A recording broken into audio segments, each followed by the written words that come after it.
ये सामने आप देख रहे हो, ये तोप है। हाँ। इसमें किस प्रकार से बांध करके जी। और उसको उड़ाया गया था।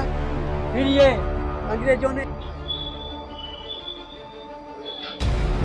देश की आजादी की पहली लड़ाई 1857 का संग्राम, जब पूरे हिंदुस्तान ने अंग्रेजी हुकूमत के खिलाफ आवाज बुलंद की, लेकिन शायद कम ही लोग जानते हैं कि इस संग्राम की शुरुआत का बिगुल नीमच से ही फूंक दिया गया था।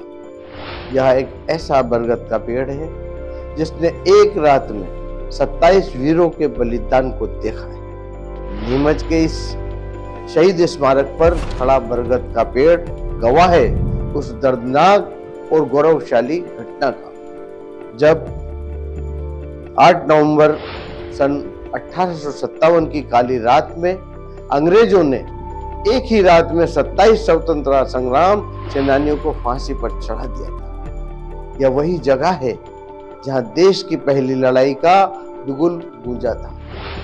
यहां से निकली चिंगारी ने पूरे देश में आग लगा दी। शहजादा फिरोज के नेतृत्व में अंग्रेज फौज से बगावत का पहला बिगुल यहीं से फूंका गया था।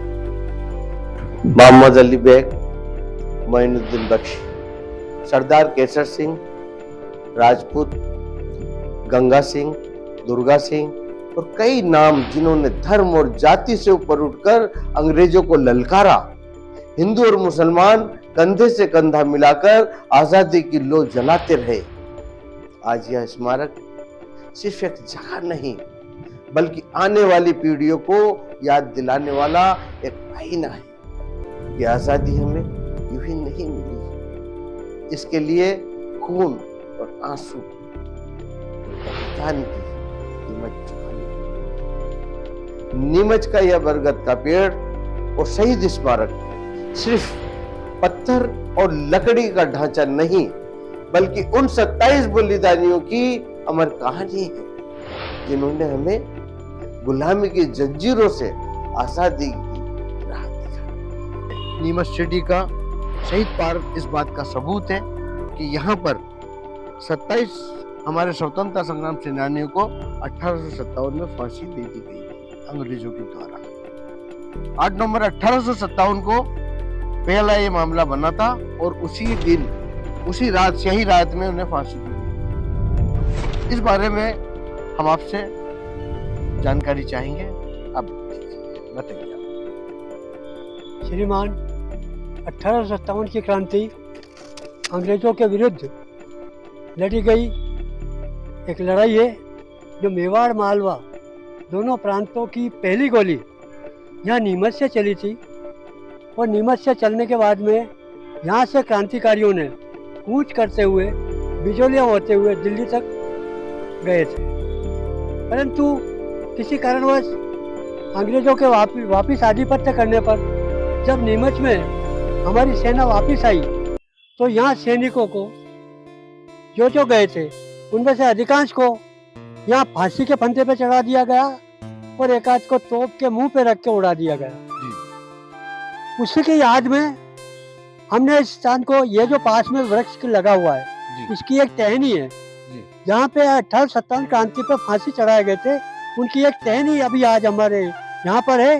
हर टाइम 26 जनवरी, 15 अगस्त, 16 दिसंबर, विजय दिवस, कारगिल दिवस, यहाँ पर लोगों को आते हैं, श्रद्धांजलि देते हैं, नेता भी आते हैं, बाहर से जो भी अतिथि आते हैं वो इस स्थान को आकर के स्मरण करते हैं और अपनी जो 1857 की क्रांति जो हुई थी, शहीदों को यहाँ पे पुष्पांजलि चढ़ाते हैं। उसी श्रृंखला में यह कुछ 1999 से अखिल भारतीय पूर्व सैनिक सेवा परिषद का मैं प्रदेश संगठन मंत्री हूँ।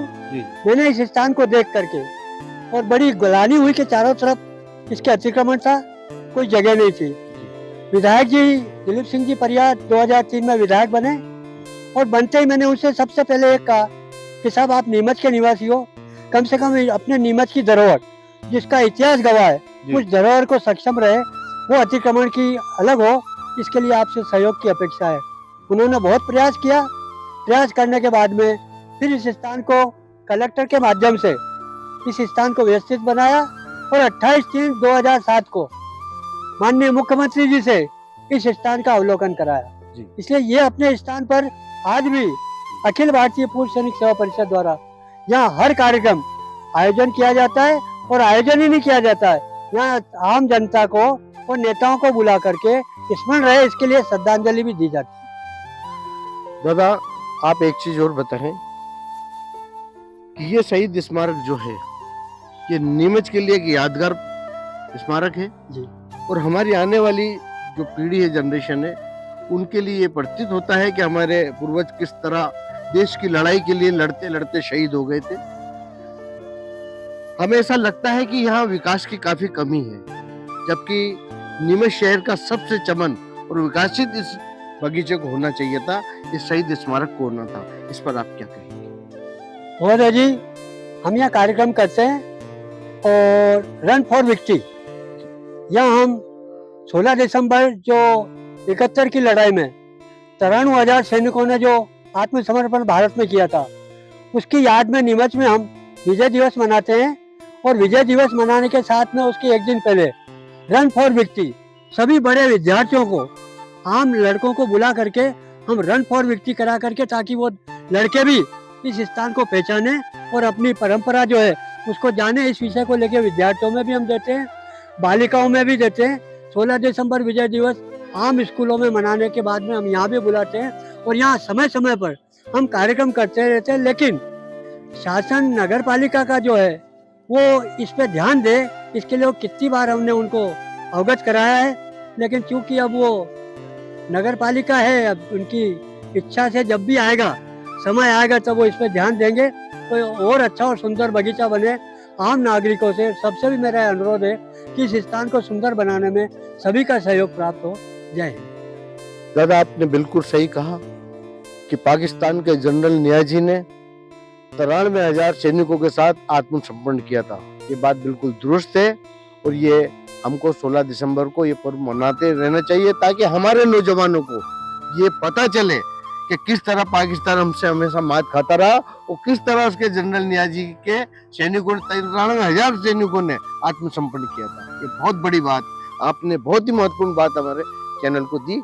मैं एक बात और बता दूं कि मैं भी उस लड़ाई में, 71 की लड़ाई में जी दादा, जोधपुर सेक्टर में था जी। और मोनाबा अपना राजस्थान का आखिरी सेक्टर है, उसके बाद में पाकिस्तान शुरू होता है, तो वहाँ से खोखरा पारा और पर्चे की बेरी जो कराची के पास है, वहाँ तक मैं स्वयं गया हूँ और अपन ने विजय पाई है। इसलिए मैं भी 71 की लड़ाई का प्रत्यक्षदर्शी गवाह हूँ। दादा, आपका शुभ नाम पूरा बताइए। मेरा नाम चतर सिंह गहलोत। मैं सेना से 1984 में रिटायर हुआ, 1965 में भर्ती हुआ और 71 की लड़ाई लड़ने के बाद में 84 के बाद में मैंने समाज सेवा का काम किया है। और ये स्थान एक यादगार बने, इसलिए इसका चयन करके मैंने इसको प्रयास किया है और माननीय विधायक जी ने भी मेरा सहयोग किया और स्थान को व्यवस्थित बनाया। आगे भी विधायक जी के प्रयास से और अच्छा बनेगा, ऐसी हमारी अपेक्षा है। दादा, आपका नाम जानना चाहेंगे, आप कुछ कहना चाहेंगे? मेरा नाम आमोद कुमार त्रिपाठी है। मैं आर्मी से रिटायर्ड हूँ और 1993 में रिटायर्ड होकर आया था। तब से मैं 1999 से इस बगीचे से जुड़ा हुआ हूँ। कि ये वट वृक्ष जो है, इसके बारे में काफी सुना है कि हमारे अब से 168 वर्ष पहले, यानी 8 नवंबर सन 1857 को 27 स्वतंत्रता संग्राम सेनानियों को शिया रात में यहाँ फांसी दी गई थी। इस विषय में हम जानकारी चाहेंगे कि ये बात सत्य है और यही वट वृक्ष है वो जो बरगद बाबा के नाम से जाना जाता है। बताइए दादा। जी हाँ, यही वो बरगद का पेड़ है, जहाँ पर अभी तो एक टहनी बची है, बाकी तो सब समाप्त हो गए। इस टहनी पे ही उसकी एक शाखा है जो हमने यहाँ पर संभाल के रखी हुई है और इसी स्थान पर को हम मान करके शहीदों को श्रद्धांजलि हर टाइम जब भी कार्यक्रम होता है यहाँ जरूर आते हैं और यहाँ पे पुष्पांजलि अर्पित करते हैं, ताकि हमारी आत्मा को शांति मिले और उनकी आत्मा को भी शांति मिले कि हे भगवान, आपने जो हमारे लिए जो बलिदान दिया है, हम आपको याद करते रहे, हम ही नहीं हमारी पीढ़ी भी आपको याद करती रहे। इसी विश्वास को लेकर के हम यहाँ कार्यक्रम आयोजन करते रहते। धन्यवाद। हमारे स्वतंत्रता संग्राम सेनानियों को किस तरह फांसी दी, ये उसी की आकृति बनी हुई है और वही वट वृक्ष नजर आ रहा है सामने। ये स्थान में 58-57 की क्रांति में जो हुआ जी, उसका प्रत्यक्षदर्शी तो मैं नहीं हूँ, हाँ, लेकिन इस चित्र के माध्यम से हमने इतना बताने का प्रयास किया है कि इसकी तोप भी बताई है जी, ये सामने आप देख रहे हो ये तोप है, हाँ इसमें किस प्रकार से बांध करके जी और इसको उड़ाया गया था। जी फिर ये अंग्रेजों ने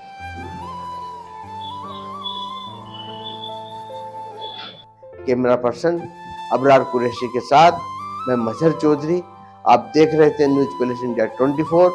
अब इजाजत दीजिए, पूरी टीम को हम फिर हाजिर होते हैं एक नई अपडेट के साथ। तब तक के लिए नमस्कार, जय हिंद।